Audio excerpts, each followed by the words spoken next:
Selamat pagi, selamat beribadah online pada pagi hari ini. Mari kita berdoa. Bapa, kami bersyukur buat pagi yang indah ini Tuhan. Kami mau datang kepadamu di dalam kerinduan kami Tuhan, untuk menyembah dan memuji Engkau dan mendengarkan firman kebenaran-Mu Tuhan. Biarlah firman kebenaran-Mu itu yang memerdekakan setiap kami. Terima kasih Bapa, di dalam nama Yesus kami berdoa. Haleluya, amin. Haleluya.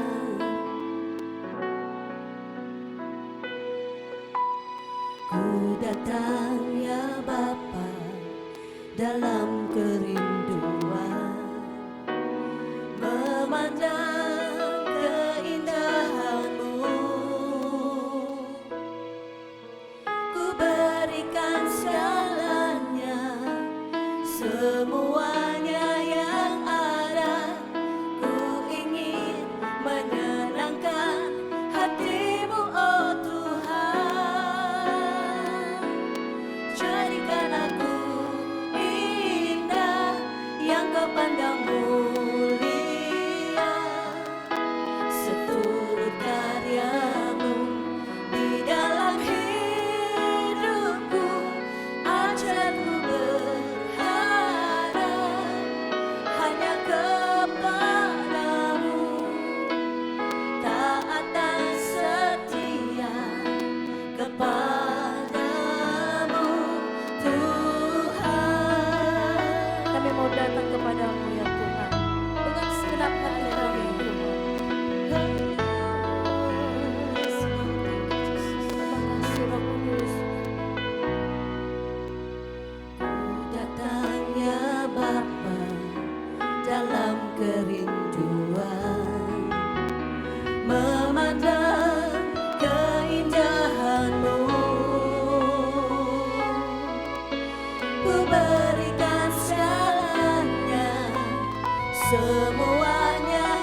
diberi kuasa untuk menaklukkan musuh. Yes. Haleluya. Thank you Jesus. Ku diberi kuasa dari Raja Mulia, menaklukkan musuh di bawah kakiku. Ku pakai kuasa dari Raja Mulia. Bila Allah ada bersamaku, siapa jadi lawanku? Sungguh besar Kau Tuhanku, Engkau perisai hidupku. Ku berdiri dengan iman, iman dalam Yesus Tuhan. Kau yang memberi kemenangan, ku bersorak merayakan. Terpujilah Engkau Raja segala raja. Haleluya. Makasih Tuhan. Ku diberi kuasa. Ku diberi kuasa dari Raja Mulia, menaklukkan musuh di bawah kakiku. Ku pakai kuasa dari Raja Mulia. Bila Allah ada bersamaku, siapa jadi lawanku? Bila Allah ada bersamaku, siapa jadi lawanku? Sungguh besar Kau Tuhanku, Engkau perisai hidupku. Ku berdiri dengan iman, iman dalam Yesus Tuhan. Kau yang memberi kemenangan, ku bersorak merayakan. Terpujilah Engkau Raja segala raja. Sungguh besar Kau Tuhanku, Engkau perisai hidupku. Ku berdiri dengan iman, iman dalam Yesus Tuhan. Kau yang memberi kemenangan, ku bersorak merayakan. Terpujilah Engkau Raja segala raja. Haleluya. Mari semua kita bertepuk tangan buat Tuhan. Yes. Haleluya. Thank you Jesus.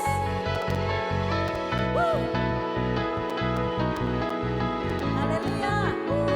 Yes. Terima kasih Tuhan. Kami diberi kuasa Tuhan. Sungguh besar. Sungguh besar Kau Tuhanku, Engkau perisai hidupku.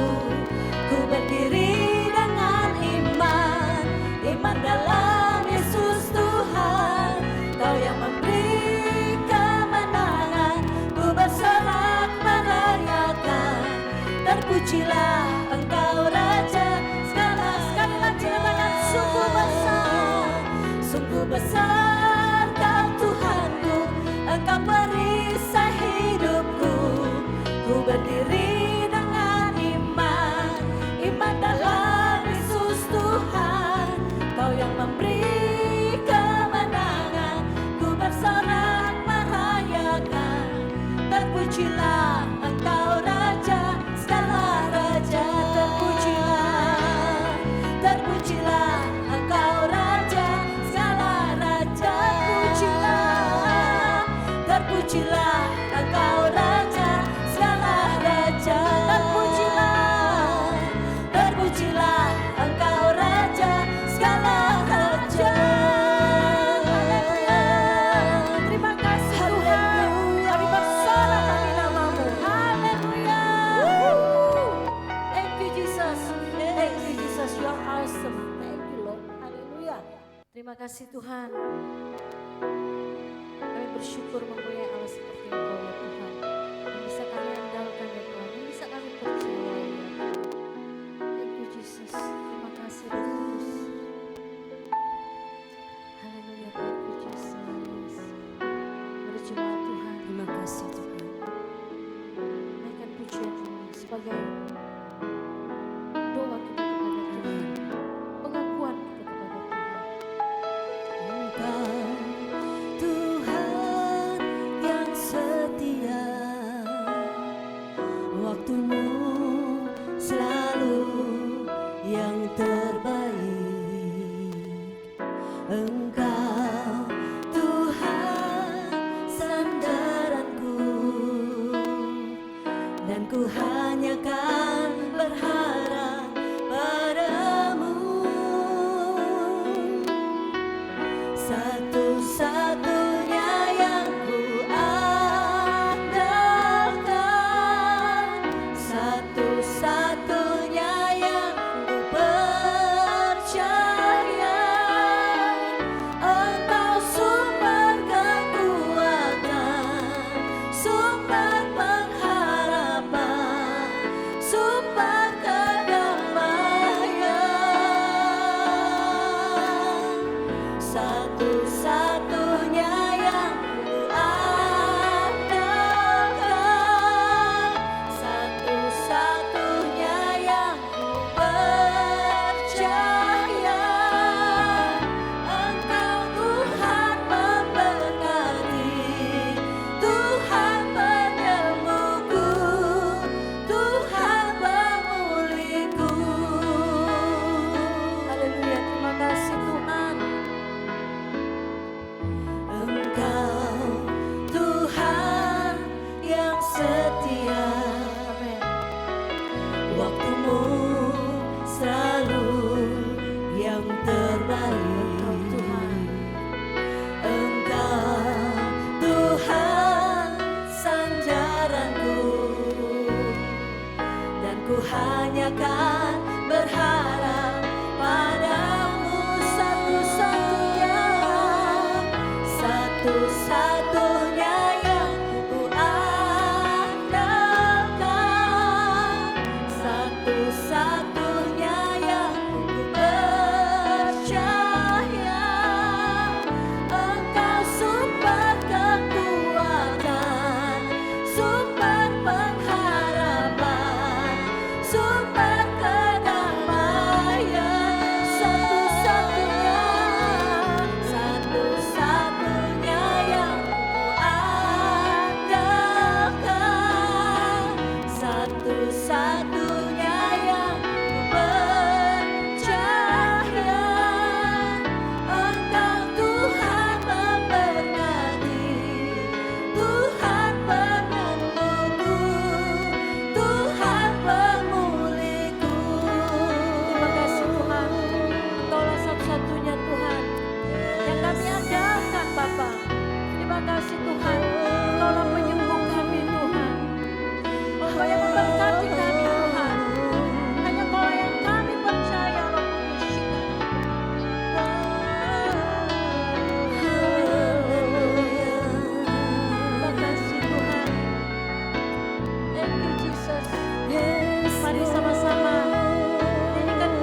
Saya percaya dan saya berdoa, saudara dimanapun saudara berada, yang saat ini sedang beribadah di live streaming,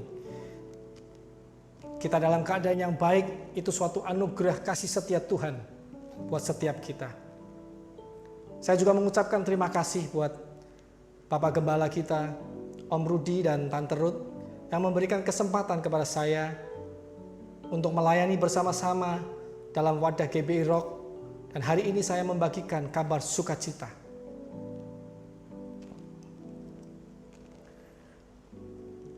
Kami percaya tema di dalam bulan ini kita sedang menjalani di new season. Dari Oktober sampai Desember adalah season of winter movement. Di mana di bulan Oktober kita berbicara tentang movement. Dan hari ini, hari Minggu pagi ini, kita di minggu terakhir di bulan Oktober. Kiranya kita menangkap apa yang menjadi isi hati Tuhan. Di dalam movement, itu ada subtema awaken, progression, dan acceleration.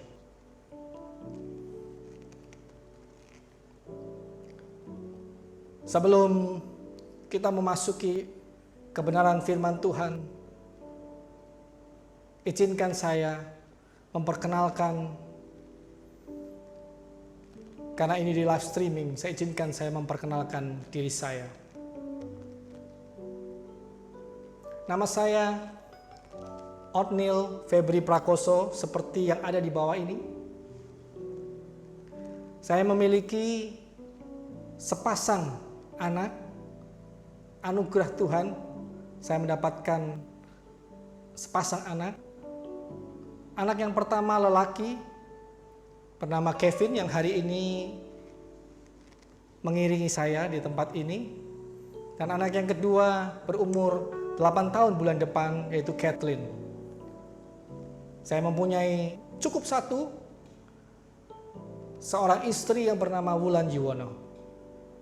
Sungguh besar kasih setia Tuhan terhadap keluarga kita. Dan di tubuh saya, ini adalah bukti kasih setia Tuhan. Saya terlahir dengan kelainan jantung. Saya harus mengalami operasi di umur 6 tahun. Dan selanjutnya saya diizinkan Tuhan mengalami another operation. Operasi di Melbourne tahun 2012.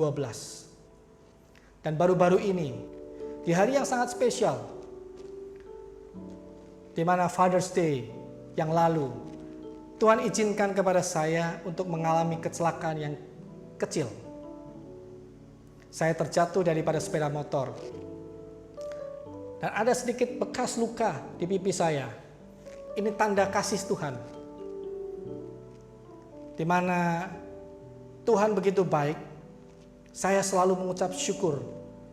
Kalau saya masih ada sampai hari ini, it's all about Jesus. All the time, God is good. Haleluya, amin. Baik, kita akan berdoa. Kita minta tuntunan Tuhan. Untuk pagi hari ini, kita bisa mengerti apa yang menjadi isi hati Tuhan. Bapa, kami mengucap syukur, terima kasih untuk kasih setiamu, anugerahmu yang besar, penyertaanmu yang sempurna dan berkat-berkat yang melimpah atas setiap kami. Kami ada sampai hari ini, itu bukti cinta kasih-Mu ya Bapa. Tuhan, layakkan setiap kami, secara khusus hamba-Mu yang menyampaikan kebenaran firman-Mu. Tutup bungkus dengan kuasa darah-Mu, supaya yang keluar daripada hamba itu berasal daripada-Mu ya Bapa.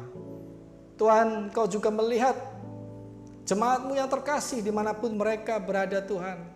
Yang mereka dengan haus dan lapar mendengarkan kebenaran firman-Mu, menyimpannya, merenungkannya siang dan malam, serta melakukannya. Maka saudara dan saya disebut orang yang berbahagia, orang yang diberkati Tuhan. Haleluya. Amin. Amin. Baik, tadi sudah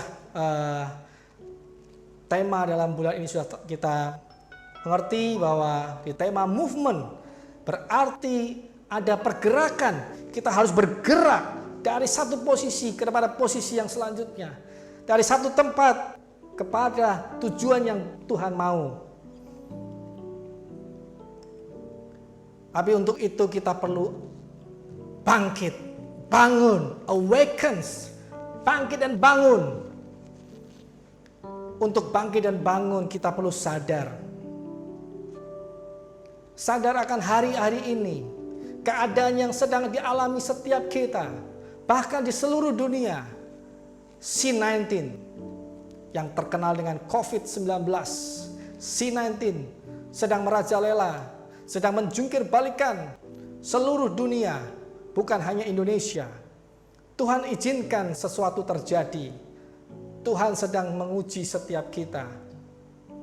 Tuhan mau kita sadar betul-betul bahwa inilah di penghujung akhir zaman. Kita harus betul-betul sadar. Kita bukan sedang memikirkan kedatangannya Tuhan. Karena tidak ada orang yang tahu. Malaikat pun tidak tahu.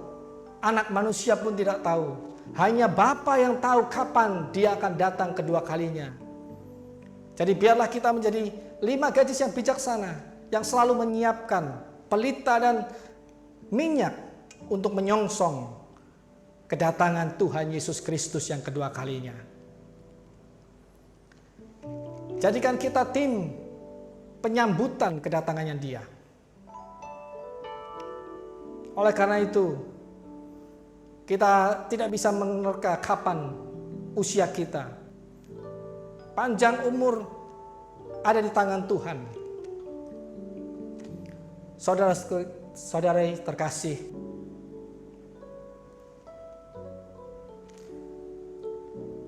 kedatangannya Dia yang kedua kali bisa berbentuk dalam korporat atau global, di mana itu adalah rapture.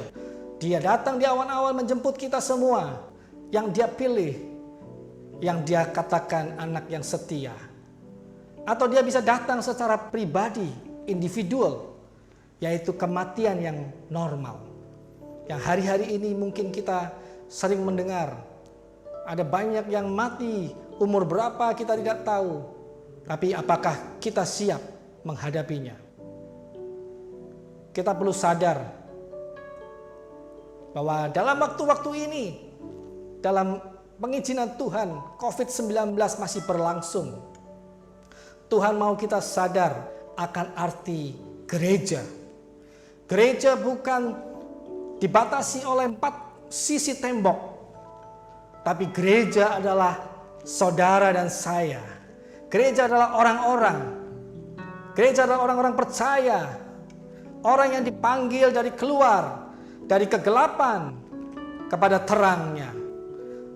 Menjadi terangnya yang berdampak di keluarga, di education, marketplace, entertainment, bahkan di government.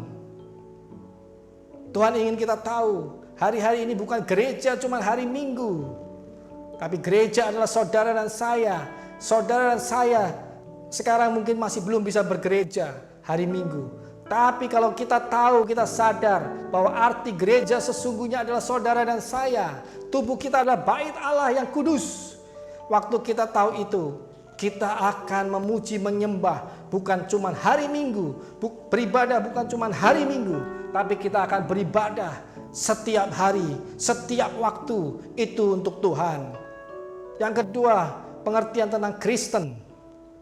Christ Center, yaitu pengikut Kristus.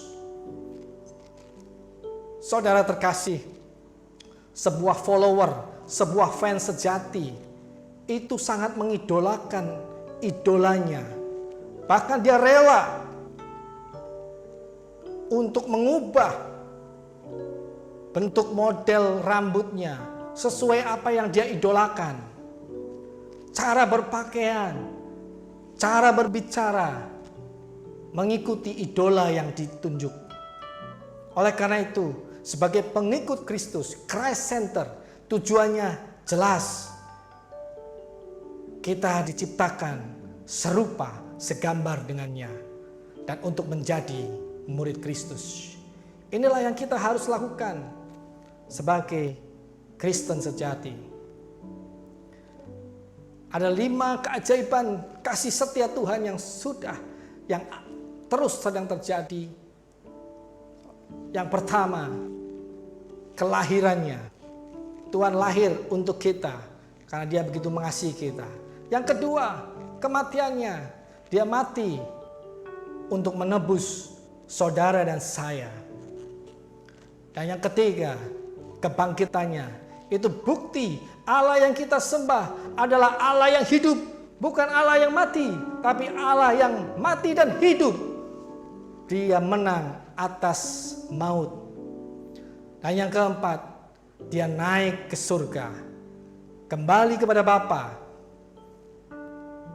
Itu kita sudah mengenalnya, dan kita sedang menantikan kedatangan yang kedua kalinya. Dan waktu Ia naik ke surga, Yesus memberikan Roh Kudus untuk menuntun setiap orang yang percaya kepadanya. Dia memberikan tanggung jawab yang besar sebagai pengikut yang sejati, sebagai anak-anak Allah, orang-orang yang percaya. Di dalam Yohanes 14 ayat 12 berkata, sesungguhnya barang siapa percaya kepada Yesus, ia akan melakukan juga perkara-perkara yang Yesus lakukan, bahkan perkara yang lebih besar daripada itu, sebab Yesus pergi kepada Bapa. Dari sini kita belajar dan kita sudah mengenal dari firman Tuhan yang hidup melalui Alkitab yang kita baca sehari-hari. Pelayanan Tuhan cukup singkat, boleh dikatakan sangat singkat. Hanya 3,5 tahun pelayanan Tuhan di muka bumi, tapi pelayanan Tuhan sangat dahsyat. Setiap kali Dia pergi, ada sign and wonders, ada tanda ajaib dan mukjizat yang terjadi. Dia mengubah air menjadi anggur. Dia mengadakan, memberi makan 5.000 orang, belum termasuk anak-anak dan istri, dengan 5 roti dan 2 ikan. Dia menyembuhkan yang sakit, yang lumpuh berjalan, yang buta melihat. Bahkan hanya dengan memegang jumbai jubahnya, wanita yang pendarahan 12 tahun sembuh seketika. Dahsyat bukan? Luar biasa. Pelayanan Yesus adalah pelayanan yang hebat. Tapi bukan pelayanan hebat itu saja. Dia tahu, Dia datang, Dia mengerjakan itu bukan untuk sendiri, bukan untuk kehebatan Dia sendiri, tapi Dia tahu Dia butuh kita semua sebagai partner. Rock, representative of Christ Kingdom. Kita adalah partnernya Tuhan Yesus. Tuhan membutuhkan partner. Makanya Dia memilih 12 murid. Dia berfokus kepada 12 murid. Dan kalau kita tahu, sesuai dengan firman-Nya, bahwa barang siapa yang percaya akan melakukan perkara-perkara yang lebih besar daripada Yesus yang lakukan, itu tergenapi di dalam Alkitab. Murid Yesus yang bernama Petrus, salah satu murid yang termasuk sudah menyangkal Yesus 3 kali, jatuh bangun imannya. Tapi waktu Yesus naik ke surga, dia menerima kuasa. Dan apa yang terjadi? Dia melakukan apa yang Yesus lakukan. Dia berkhotbah dan 3.000 orang menerima Yesus sebagai juru selamat.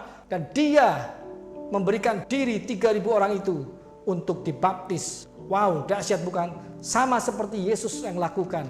Bahkan lebih hebat. Kalau dalam zamannya Yesus, orang menjamah jubah-jubahnya sembuh.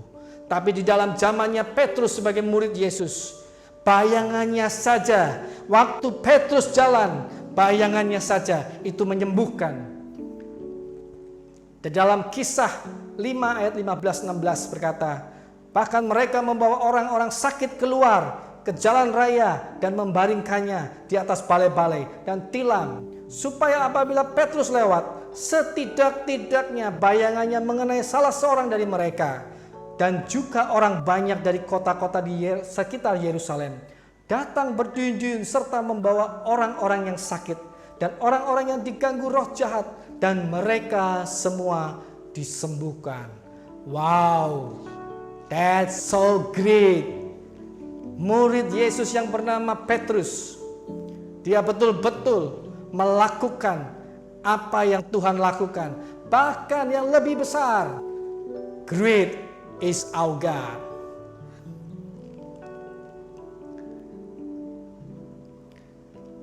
Sungguh luar biasa. Saya akan mengajak saudara dan saya menyanyikan sebuah lagu. Ini adalah lagu kesenangan saya yang selalu merindukannya. Tapi saya bukan seorang penyanyi, jadi mohon maklum kalau suara saya tidak merdu, kurang enak. Tapi biarlah Tuhan juga melihat setiap kita yang bernyanyi, menyembah Tuhan dengan segenap hati. Menyenangkanmu, senangkanmu, hanya itu kerinduanku. Menyenangkanmu, senangkan hatimu, hanya itu kerinduanku. Menyenangkanmu Tuhan, menyenangkanmu, senangkanmu, hanya itu kerinduanku.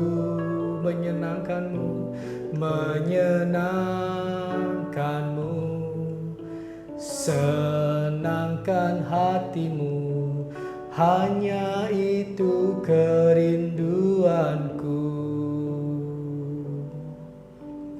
Ya Tuhan, itulah kerinduan setiap kami. Saya percaya saudara dan saya adalah rindu menyenangkan hati Tuhan. Amin. Maukah saudara dan saya menyenangkan hati Tuhan? Berapa banyak saudara dan saya menyenangkan hati Tuhan? Dan biarlah kita tahu apa yang menjadi isi hati Tuhan hari-hari ini, saat-saat ini, saat di hari-hari terakhir ini. Mari kita lihat di dalam Matius 28 ayat 19-20. Berkata demikian, pergilah, jadikanlah semua bangsa muridku, dan baptislah mereka dalam nama Bapa, Putra, dan Roh Kudus. Dan ajarlah mereka melakukan segala sesuatu yang telah kuperintahkan kepadamu. Dan ketahuilah, Yesus menyertai kamu senantiasa sampai kepada akhir zaman. Wow, great, penyertaan Tuhan sampai pada akhir zaman. Tapi Dia membutuhkan respon kita untuk kita pergi, go, move, make disciple. Tuhan ingin kita go, make disciples. Inilah movement yang sesungguhnya. Tuhan mau kita memuridkan. Memuridkan tidak sampai ke semua bangsa terlebih dahulu, tapi kita bisa melihat dari Kisah Para Rasul 1-8. Dikatakan, kamu akan menerima kuasa kalau Roh Kudus turun atas kamu, dan kamu akan menjadi saksi Yesus di Yerusalem dan di seluruh Yudea dan Samaria dan sampai ke ujung bumi. Jadi belum sampai ke ujung bumi, Tuhan minta kita menjadi saksinya di Yerusalem. Kita menjadi muridnya dan memuridkan di Yerusalem. Pastikan Yerusalemmu sudah menjadi muridnya Yesus Kristus. Yerusalem berbicara keluarga. Keluarga dekat, saudara sepupu, anak kalau yang mempunyai keluarga, ataupun anak kepada orang tua. Semua dalam lingkungan keluarga. pastikan mereka sudah percaya kepada Yesus Kristus sebagai juru selamat dan dia hidup di dalam Kristus dalam keseharian menyerupai, berkarakter seperti Kristus. Amin. Haleluya. Sunday service itu adalah suatu ibadah pada umumnya, event. Tuhan bukan tidak senang dengan event.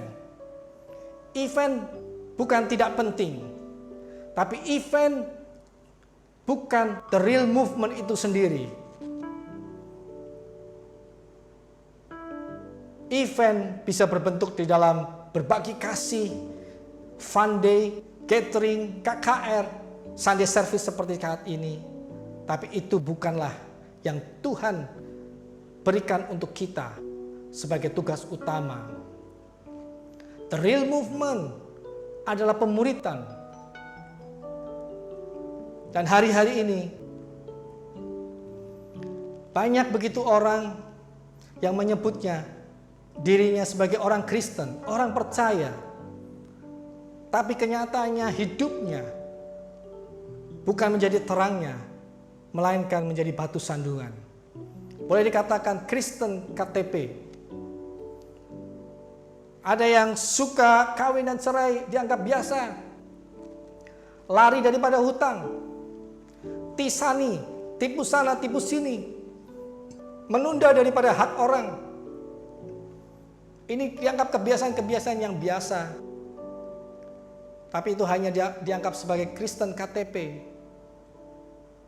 Kristen tanpa pertumbuhan. Kita hidup artinya ada pertumbuhan, progression, berkembang, bertumbuh ke arah yang Tuhan mau. Karena di dalam 1 Yohanes 2 ayat 6 dikatakan, barang siapa mengatakan bahwa ia ada di dalam Yesus, ia wajib hidup sama seperti Kristus telah hidup. Amin. Jadi kita diwajibkan, kalau kita sebagai orang percaya, kita diwajibkan hidup seperti Kristus. Menjalani apa yang Tuhan sudah beritakan, menjalani kehidupan yang Tuhan sudah tunjukkan melalui kebenaran firman Tuhan, melalui Alkitab yang kita baca. Di dalam 1 Tesalonika 1 ayat 1 sampai 10. Ini Rasul Paulus berkata kepada jemaat orang-orang Tesalonika. Jemaat orang-orang Tesalonika adalah jemaat yang betul-betul menyatakan dan dinyatakan sebagai murid Kristus yang sejati. Ciri daripada murid Kristus yang sejati di dalam 1 Tesalonika 1 ayat yang ketiga dikatakan di situ, sebab kami selalu mengingat pekerjaan imanmu, usaha kasihmu dan ketekunan pengharapanmu kepada Tuhan kita Yesus Kristus di hadapan Allah dan Bapa kita. Jadi pertumbuhan, progression ada 3 di dalam Corona Academy yang seperti gembala senior kita selalu dengungkan. Ini bukan Corona tapi Corona Academy. Berarti kita sedang dalam ujian, dalam sekolah akademi itu. Harus lulus daripada sekolah Corona ini. Kita harus lulus di dalam 3 hal. Yaitu di dalam iman, kasih, dan pengharapan. Sebagai seorang murid, siswa daripada sekolah itu belajar daripada gurunya. Dari yang dia tidak tahu tentang pengetahuan, dia tidak tahu berhitung menjadi tahu tentang berhitung. Dia tidak tahu dengan sejarah, dia menjadi mengerti tentang sejarah. Demikian kehidupan kita sebagai orang percaya yang mengatakan kita sebagai murid Kristus. Kita belajar dari apa yang Kristus lakukan. Kita dari yang tidak tahu firman menjadi tahu tentang kebenaran. Dari yang tidak bisa melayani menjadi melayani. Dan kehidupan kita hari demi hari makin serupa dengannya. Bukan secara fisik, tapi Tuhan mau secara karakter itu keluar. Kehidupan itu keluar, inside to outside. dari Yesus yang hidup di dalam kita, itu yang keluar ke dalam kehidupan pribadi setiap orang-orang yang percaya. Murid yang sejati tadi dikatakan ada iman, ada ujian iman.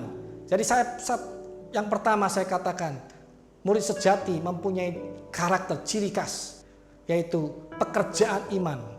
Karena di dalam Yakobus 2 ayat 7 dikatakan, jika iman itu tidak disertai perbuatan, maka iman itu pada hakikatnya adalah mati.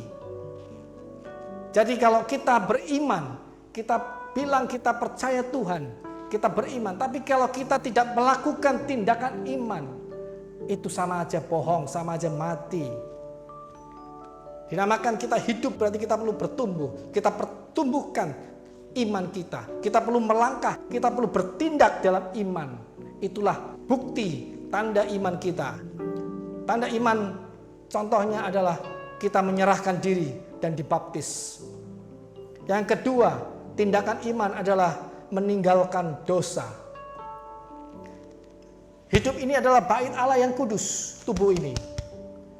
Yesus adalah terang. Terang dan gelap tidak bisa dicampur.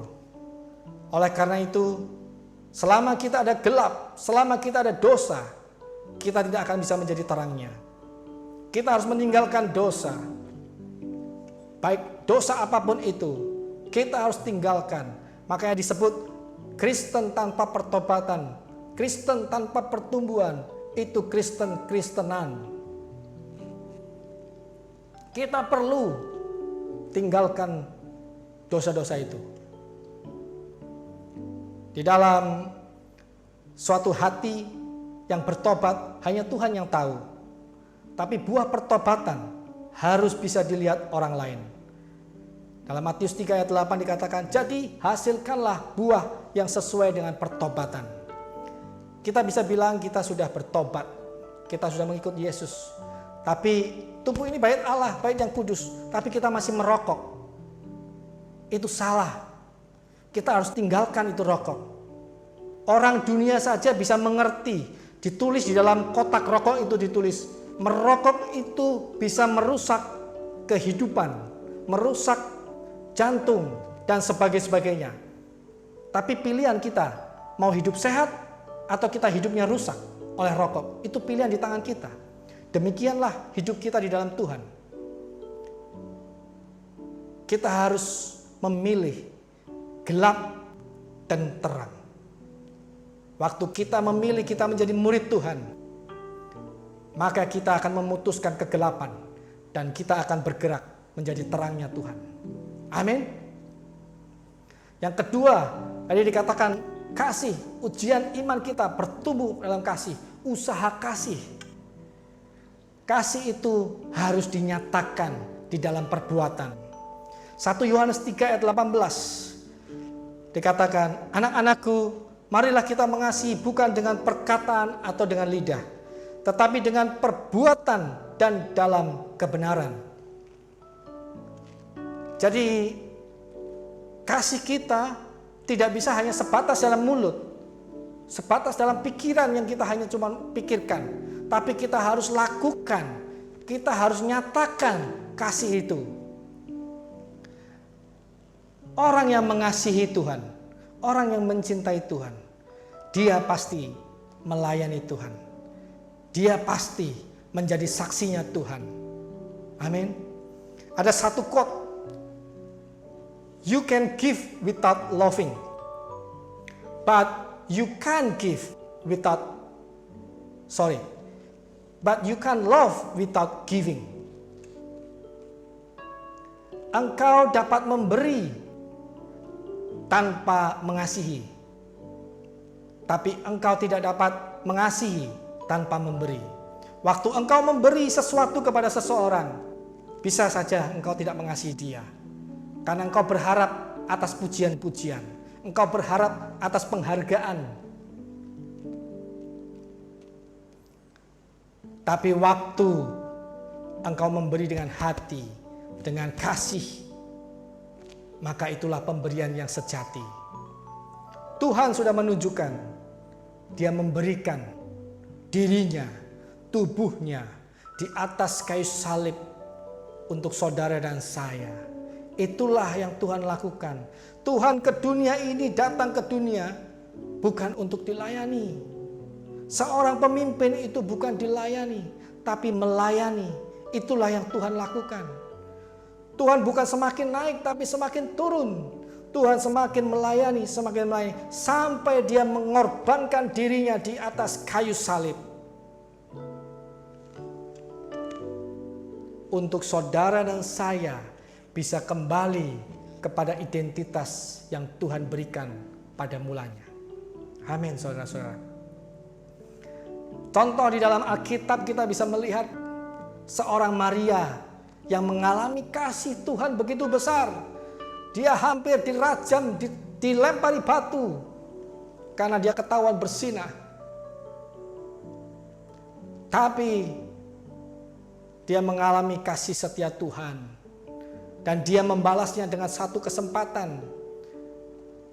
Dia memberikan, dia mengorbankan sebuah minyak narwastu yang begitu mahal.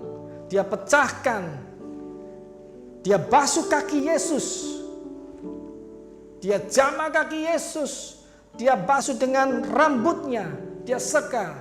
Itulah tanda kasih Maria kepada Kristus. Itu tanda kasih yang dinyatakan bukan hanya dari mulut saja, tapi kasih yang dinyatakan. Itu yang Tuhan mau di dalam kehidupan setiap murid-muridnya. Bertumbuh di dalam kasih. Dan yang ketiga, Tuhan mau setiap muridnya memiliki ciri khas, yaitu yang berpengharapan akan apa? Akan berkat? Bukan. Kita justru berpengharapan akan kedatangannya yang kedua kalinya. Sebab dengan jelas kalau murid sejati kita tahu kita bukan berasal dari dunia ini. Kita berasal dari sorga, dari kerajaan yang tak tergoncangkan. Kita anak-anak Allah, maka kita rindu kembali kepada sorga. Kita rindu Tuhan datang menjemput kita sebagai mempelai yang dewasa. Kita harus bertekun. Karena di dalam ayat yang ke-9, di dalam ayat yang ke-6, di 1 Tesalonika 1 ayat ke-6, dikatakan, dan kamu telah menjadi penurut kami dan penurut Tuhan. Dalam penindasan yang berat kamu telah menerima firman itu dengan sukacita yang dikerjakan oleh Roh Kudus. Ya, jelas dikatakan penurut kami, penurut daripada Rasul Paulus dan penurut Tuhan. Jadi kata penurut itu taat, tekun. Ketaatan mendatangkan berkat, ketidaktaatan mendatangkan kutuk. Oleh karena itu, saudara-saudari terkasih, mari kita tekun dalam pengharapan akan kedatangannya yang kedua kalinya. Wujud daripada ketekunan itu adalah hidup taat kita, sehingga kita menjadi teladan bagi banyak orang. Taat itu kalau dibaca dari kiri dan kanan tetap taat. Taat sama Tuhan itu artinya submit tanpa ada syarat. Kita betul-betul tunduk tanpa harus ada permintaan syarat apapun atau dengan tujuan apapun. Kita harus betul-betul taat. Itu namanya kita taat kepada Tuhan. Bagaimana kita bisa taat kepada Tuhan kalau kita tidak taat kepada pemimpin? Wujud daripada ketekunan kita atas pengharapan atas kedatangan yang kedua kalinya, kita menjadi penginjil, memberitakan Injil, memberitakan berita keselamatan. Kedatangannya yang kedua kalinya, hanya Yesus juru selamat satu-satunya yang kita percaya dan kita rindu. Semua yang kita kenal, kita rindu mereka diselamatkan.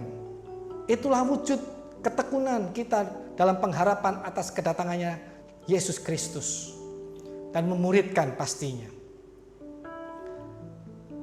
Jadi progression, berkembang, pertumbuhan, itu tanda kita hidup. Pak Edi dalam minggu yang awal di bulan Oktober sudah mengatakan kita ada tubuh, roh, dan jiwa. Seperti tubuh kita akan beri makan terus. Untuk apa? Bertumbuh. Kalau kita tidak beri makan, umur kita tetap bertumbuh. Tapi mungkin kita lunglit, balung dan kulit. Kita tidak akan bertumbuh menjadi dewasa. Demikian juga dengan kehidupan rohani kita. Kita harus beri makan firman itu. Supaya kita tumbuh menjadi apa?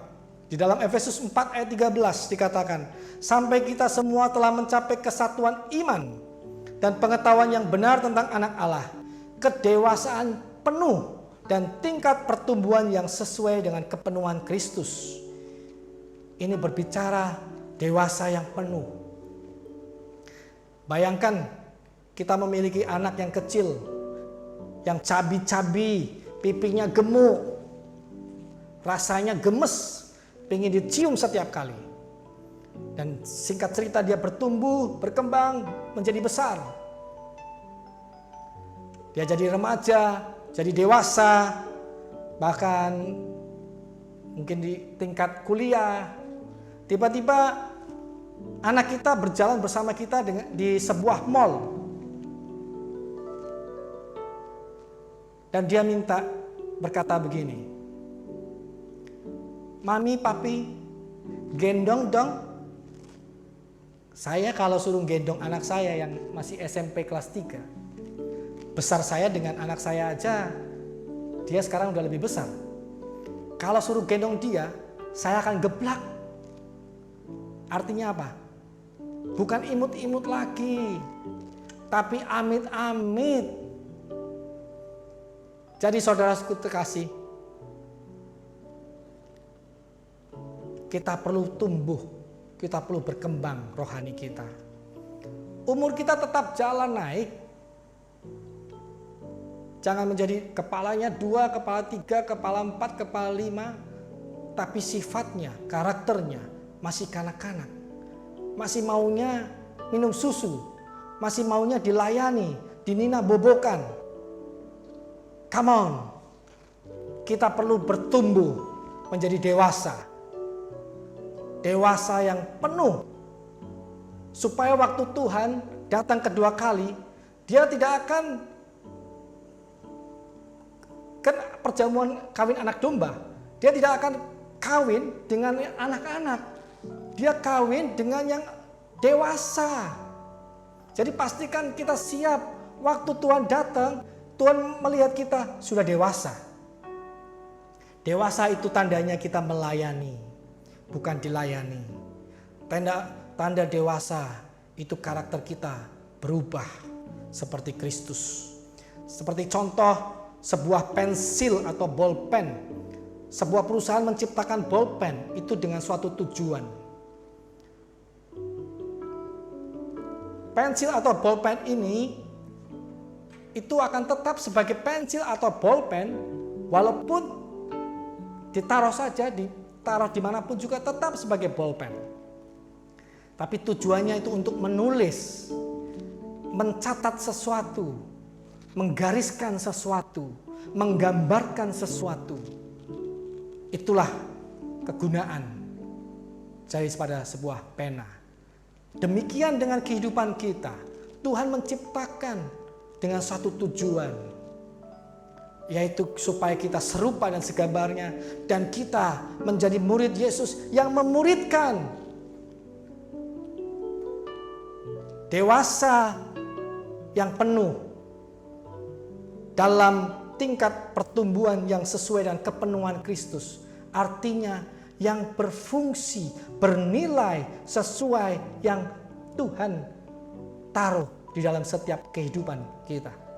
Amin. Untuk menjadi murid kita perlu menjadi pelaku firman. Memuridkan tanpa menjadi murid itu sia-sia. Itu adalah muridmu sendiri, bukan muridnya Yesus. Makanya kita perlu menjadi muridnya Yesus. Baru kita bisa memuridkan yang lain, supaya mereka mengikuti apa yang Yesus hidup di dalam saya, di dalam saudara. Yang keluar itu yang nampak bagi saudara-saudara di luar sana. Di dalam Lukas 14 ayat 25 sampai 33. Ini adalah harga sebagai seorang murid yang harus dibayar. Saya ambil suatu kisah di mana orang yang berjalan-jalan di dalam sebuah mall yang begitu bagus, dan dia melihat sebuah gerai yang begitu indah. Di dalam gerai itu ada satu produk jam tangan. Jam tangannya bermerek Rolex. Anda pasti tahu harganya. Singkat cerita, orang ini masuk, lihat-lihat, wow keren, bagus. Tapi waktu lihat harganya, dia terkejut. Maka dia keluar daripada gerai itu dan pulang ke rumahnya. Sampai di rumah masih dia teringat-ingat akan jam tangan yang begitu indah, begitu keren.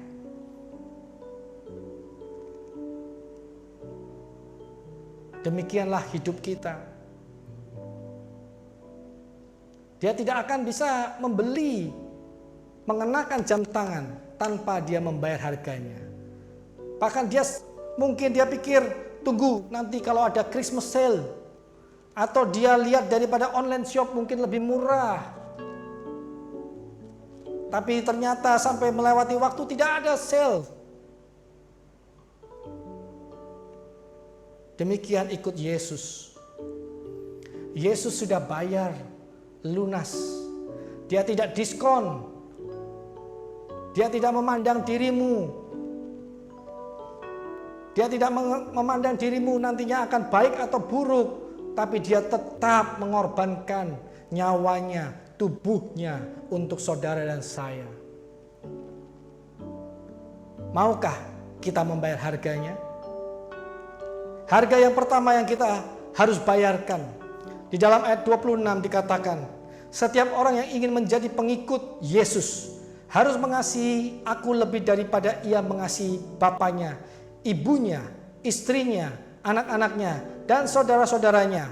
Bahkan lebih daripada nyawanya sendiri. Kalau tidak, ia tidak dapat menjadi muridku. Ini saya ambil di dalam Alkitab versi Firman Allah yang hidup. Karena ini lebih tepat kata-katanya di dalam ini. Karena di dalam terjemahan baru, ia harus membenci bapaknya.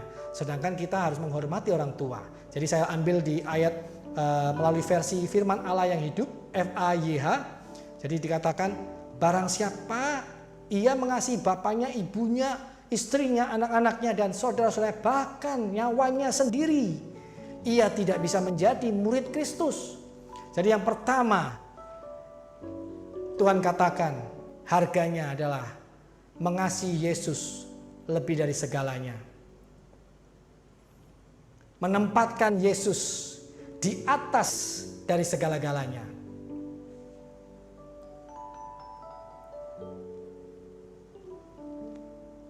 Tuhan kita adalah Tuhan Allah yang cemburu. Di dalam Keluaran 34 ayat 14. Allah yang cemburu. Allah yang tidak mau ada Allah lain. Dia mau hanya Dia, Yesus Kristus saja, yang ditempatkan yang paling tinggi. Dan itu harga yang harus kita bayar untuk menjadi murid Kristus. Kita lihat dalam kehidupan Abraham.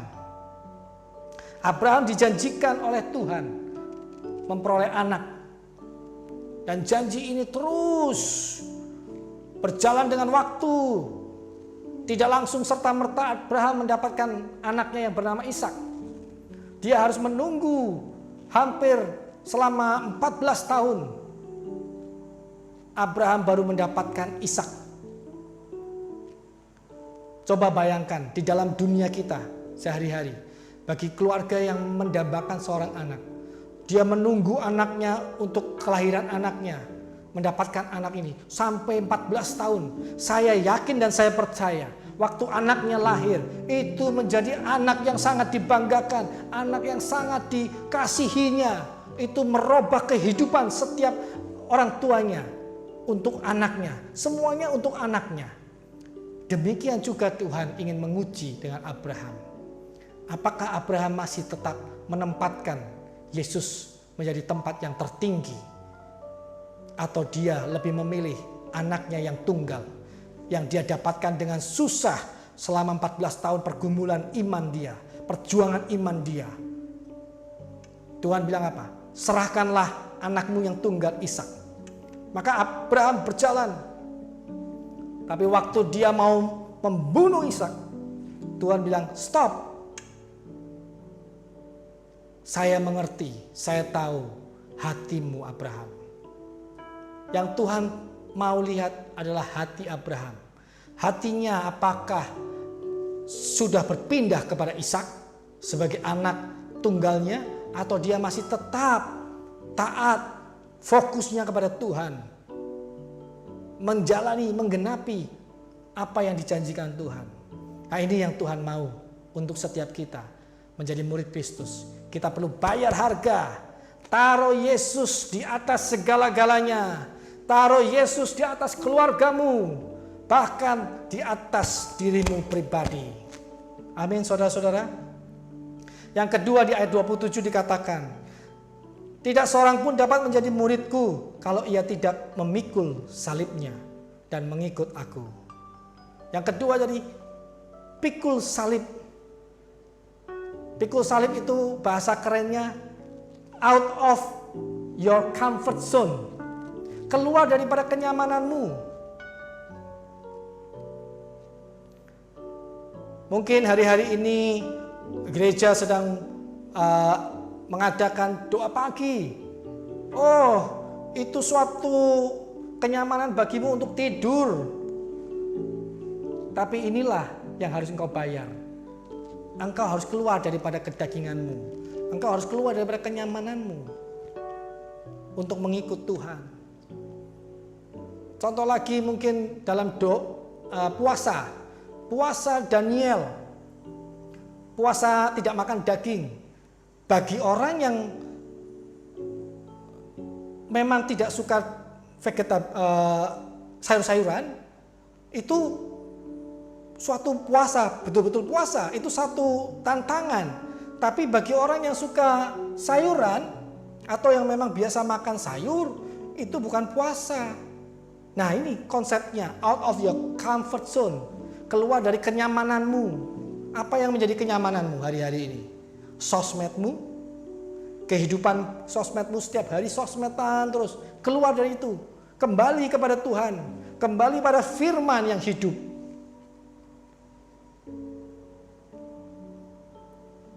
Dan yang ketiga, di ayat ke-33 dikatakan, tidak seorang pun dapat menjadi muridku kalau ia tidak bersedia meninggalkan segala miliknya demi aku.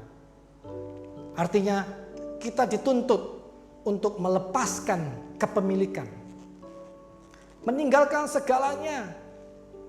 Kita harus tahu kita adalah manajer, tapi Tuhanlah owner dari segala-galanya. Kekayaan kita itu sementara. Kekayaan kita itu berasal daripada Tuhan. Kita harus tahu. Raja Salomo berkata di dalam Amsal 10 ayat 22, berkat Tuhanlah yang menjadikan kaya, susah payah tidak akan menambahinya. Jadi kita harus tahu, rumahmu, keluargamu, kekayaanmu, bisnismu, pekerjaanmu, pelayananmu, itu punya Tuhan, bukan punyamu. Hanya punya Tuhan. Kita hanya pengelola, kita seorang manajer. Waktu kita mengerti hidup kita inilah milik Tuhan, bisnis kita milik Tuhan, pekerjaan kita milik Tuhan, maka kita akan mengerjakan, menjalankan apa maunya Tuhan, bukan maunya kita. Di dalam keadaan sekarang mungkin, keadaan yang berat di dalam bisnis, waktu engkau menyerahkan ini miliknya Tuhan, maka Tuhan bekerja. Tapi waktu engkau tetap memegangnya sebagai bisnismu sendiri, maka Tuhan angkat tangan. Maka Tuhan bilang, ini kan bisnismu. Engkau merasa pandai, merasa ahli, merasa dirinya sudah mampu. Jadi Tuhan tidak akan bekerja. Tapi waktu kita menyerahkan kepada Tuhan, Lord, this is yours. It's all about you, Jesus. It's all about you, Jesus. Maka Tuhan turun tangan. Tuhan bekerja. Kekayaan itu adalah milik Tuhan. Kalau kita tahu kita berasal dari surga, kita akan mencari yang di atas. Allah itu sumber. Kita pegang sumber, maka kita memperoleh kehidupan, sukacita, damai sejahtera dengan luar biasa, melimpah atas setiap kita. Amin. Amin, saudara-saudara. Oleh karena itu, di dalam acceleration, percepatan, kita butuh namanya kita di jalan-jalannya Tuhan.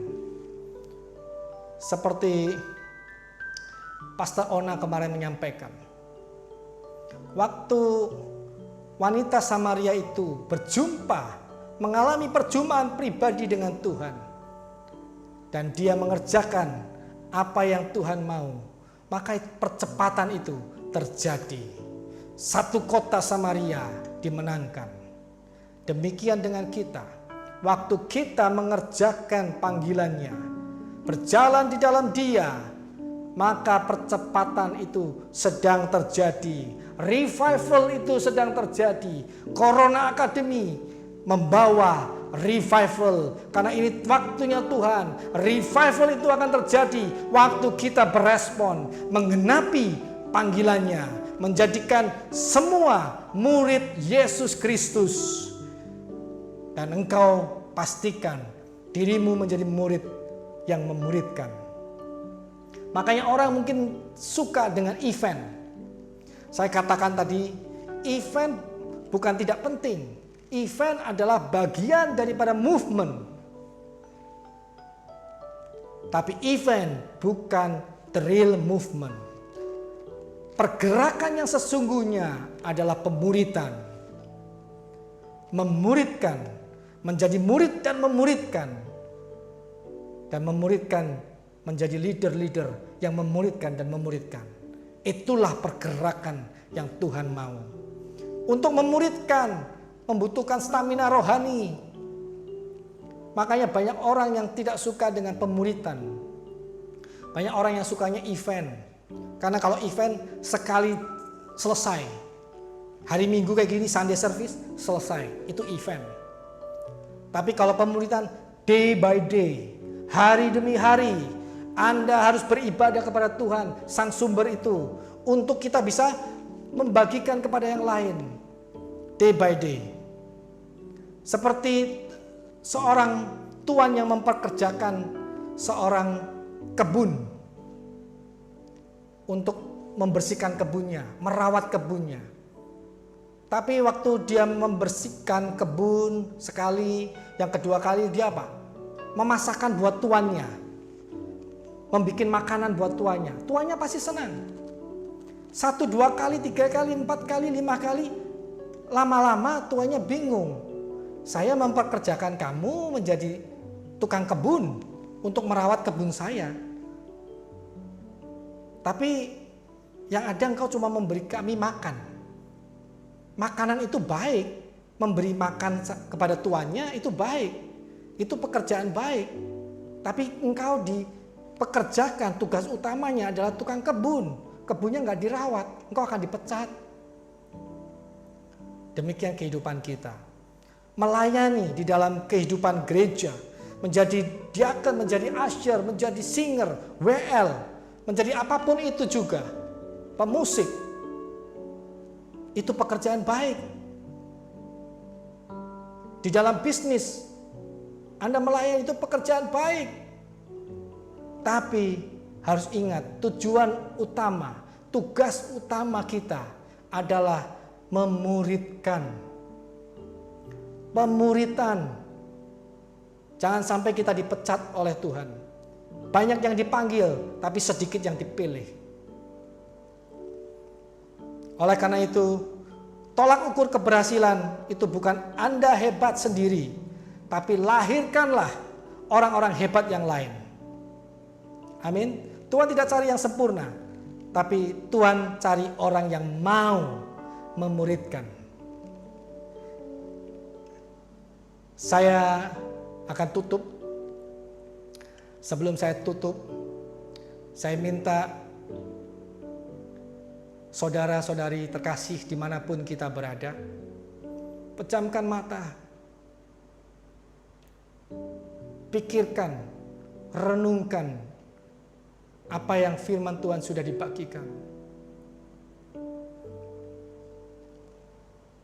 Apa panggilan kita yang Tuhan berikan untuk menjadikan murid, untuk memuridkan.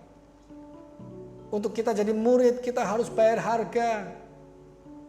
Kita harus menempatkan Tuhan di atas segalanya. Kita harus pikul salib hari demi hari. Mengampuni, mengasihi. Hari demi hari itu pikul salibkannya. Dan harus melepaskan kepemilikan. Tubuh ini miliknya Tuhan. Bisnis miliknya Tuhan. Anda ingat waktu cerita Alkitab orang muda yang kaya. Dia sudah melakukan segala perintah Tuhan.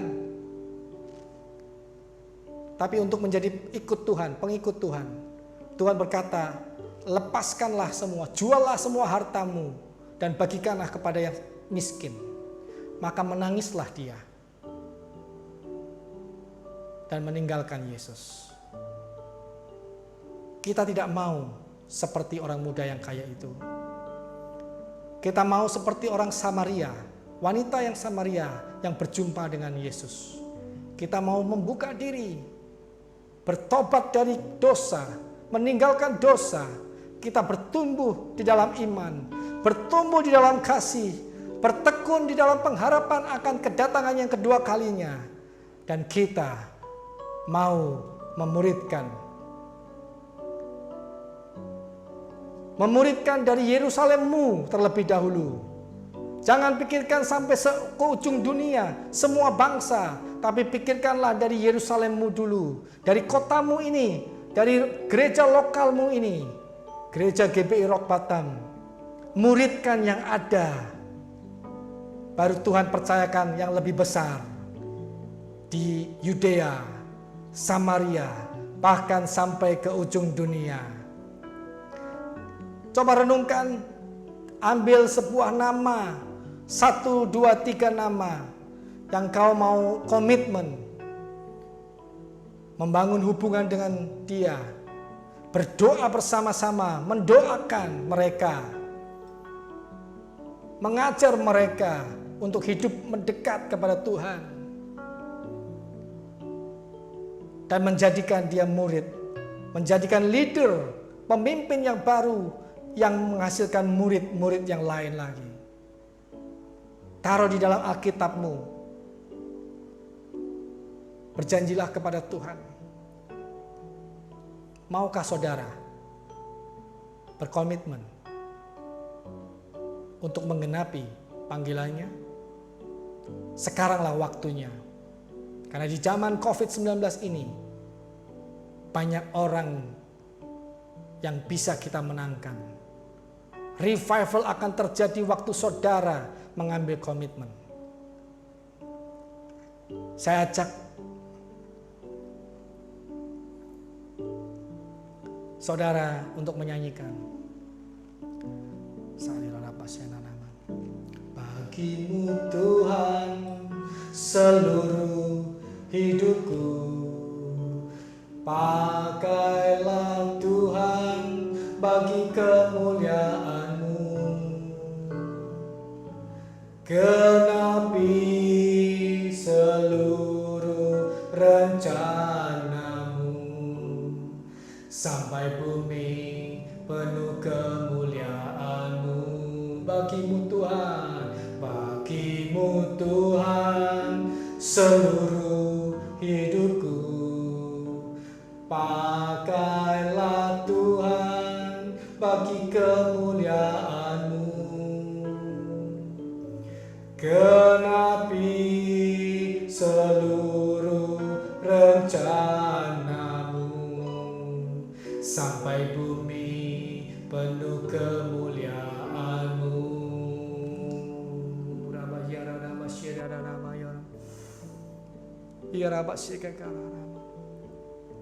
Bagi yang bersedia, angkat tanganmu. Terimalah urapan yang daripada Tuhan. Ya karabaseki kiranamau. Tuhan berkata, Yesus akan menyertai engkau sampai akhir zaman. Tuhan akan memimpin engkau menggenapi panggilannya, menjadikan murid-murid Kristus. Kuatkan dan teguhkanlah hatimu. Dan kami percaya, biarlah impartasi daripada Tuhan itu sendiri terjadi saat ini di dalam nama Tuhan Yesus. Haleluya, haleluya, haleluya. Amin. God bless you. Happy Sunday, happy movement.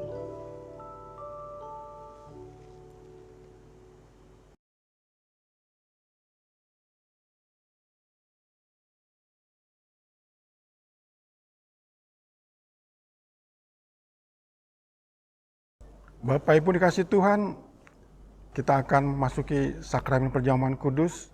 Mari Bapak Ibu siapkan roti dan anggur secara mandiri di rumah masing-masing.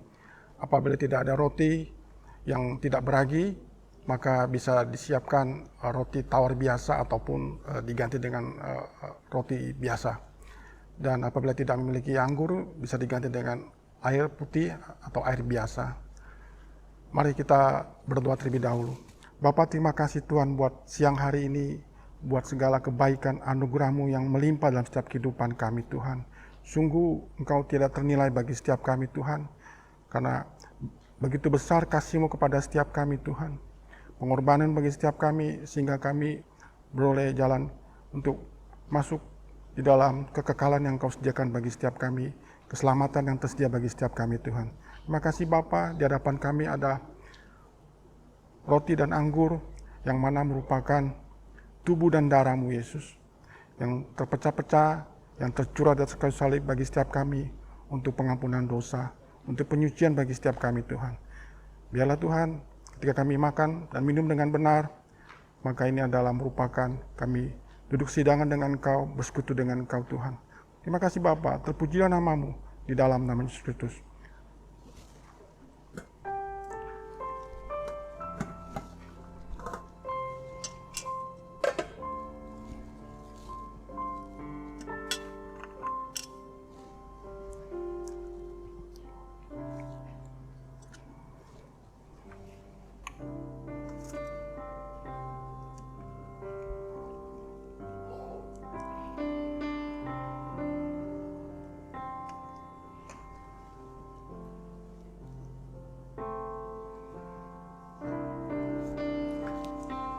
Mari kita angkat roti ini dan saya akan bacakan. Sebab apa yang telah kuteruskan kepadamu telah aku terima dari Tuhan, yaitu bahwa Tuhan Yesus pada malam waktu Ia diserahkan mengambil roti dan sesudah itu Ia mengucap syukur atasnya, yang memecah-mecahkannya dan berkata, inilah tubuhku yang diserahkan bagi kamu, perbuatlah ini menjadi peringatan akan aku. Bukankah roti yang kita angkat lebih kepala kita adalah persekutuan dengan tubuh Kristus? Mari kita makan dengan iman dalam nama Yesus.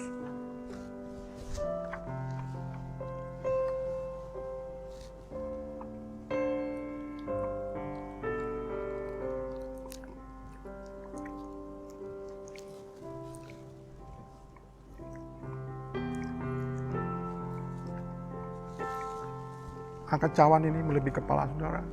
Tanda kita hormat akan korban darah Yesus, tebusan yang diberikan pada setiap kita. Demikian juga ia mengambil cawan sesudah makan, lalu berkata, cawan ini adalah perjanjian baru yang dimateraikan oleh darahku. Perbuatlah ini setiap kali kamu meminumnya, menjadi peringatan akan aku. Bapak Ibu dikasih Tuhan, bukankah cawan yang kita angkat melebihi kepala kita ini merupakan persekutuan dengan darah Yesus? Mari kita minum dalam nama Yesus.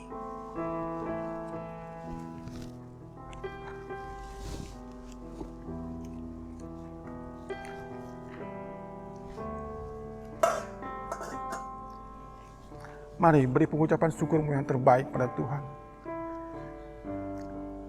Katakan sesuatu betapa besar yang Tuhan kerjakan bagi setiap kita. Karya terbesar dianugerahkan kepada setiap kita melalui anaknya yang tunggal, yaitu Yesus Kristus, yang telah mati bagi setiap kita untuk pengampunan dosa, untuk menyucikan setiap kita, untuk melayakkan setiap kita, untuk menahirkan setiap kita. Bukankah itu adalah suatu karya yang terbesar bagi setiap kita? Mari beri pengucapan syukurmu yang terbaik kepada Tuhan. Terima kasih Bapa. Terpujilah namamu Tuhan. Terpujilah namamu. Terpujilah namamu buat apa yang kau kerjakan Tuhan. Melalui tubuh dan darah Yesus Kristus yang telah memateraikan setiap kami, sehingga kami menjadi orang bebas merdeka, menjadi orang yang layak Tuhan untuk menerima keselamatan-Mu Tuhan. Kami tidak lagi hidup dalam kebinasaan, tetapi kami hidup dalam kekekalan yang Kau berikan bagi setiap kami Tuhan. Terima kasih Bapa. Terpujilah namamu Tuhan. Terpujilah namamu. Di dalam nama Yesus Kristus. Mari percaya katakan, amin.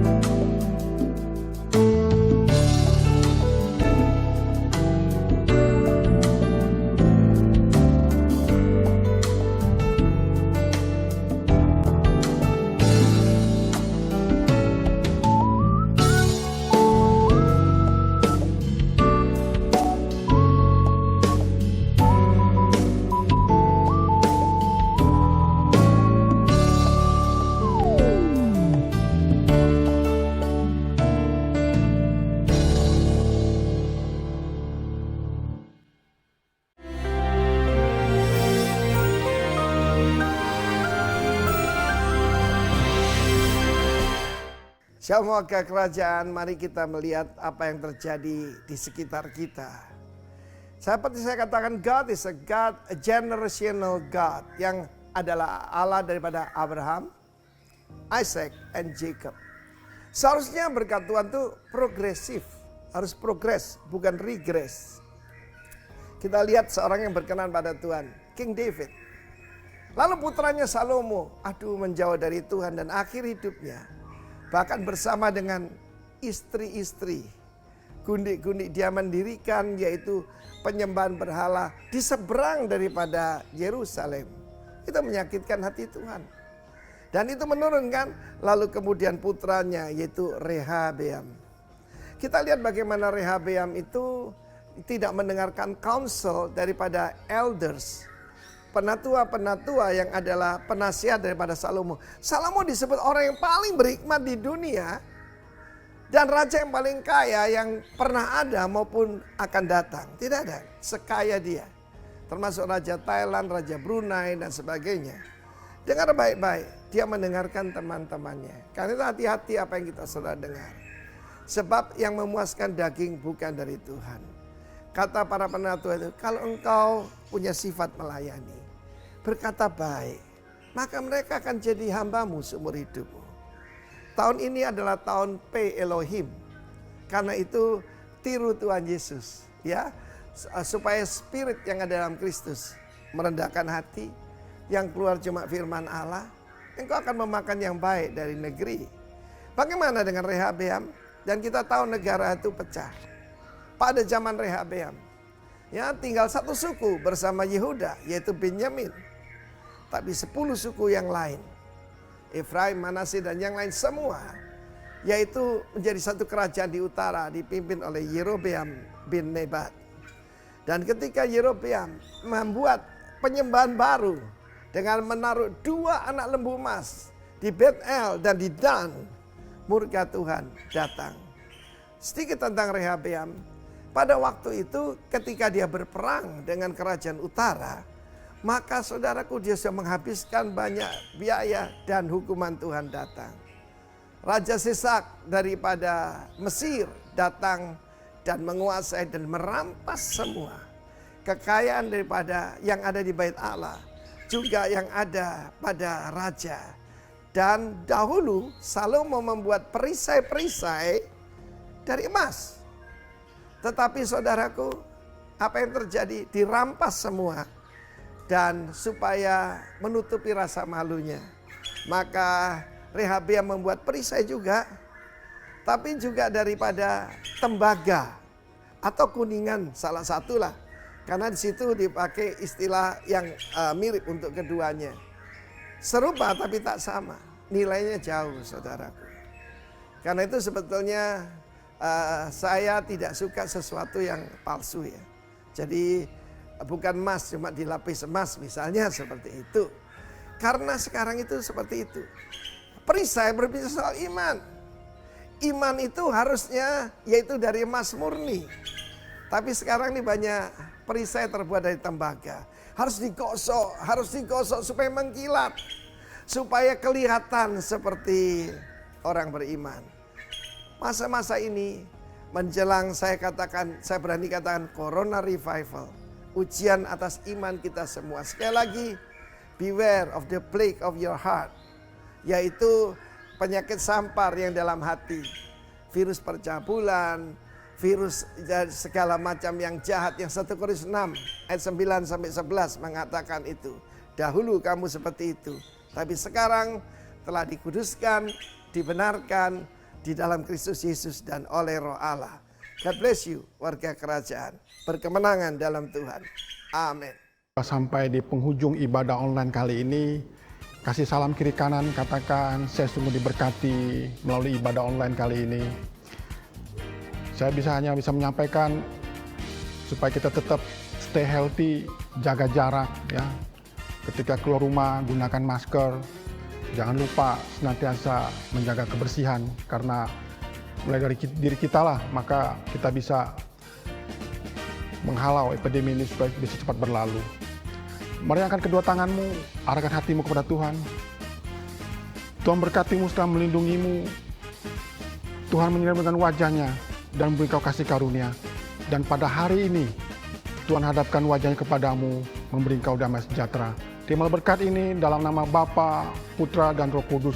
Mari percaya bersama saya katakan, amin. Selamat hari Minggu, Tuhan Yesus memberkati.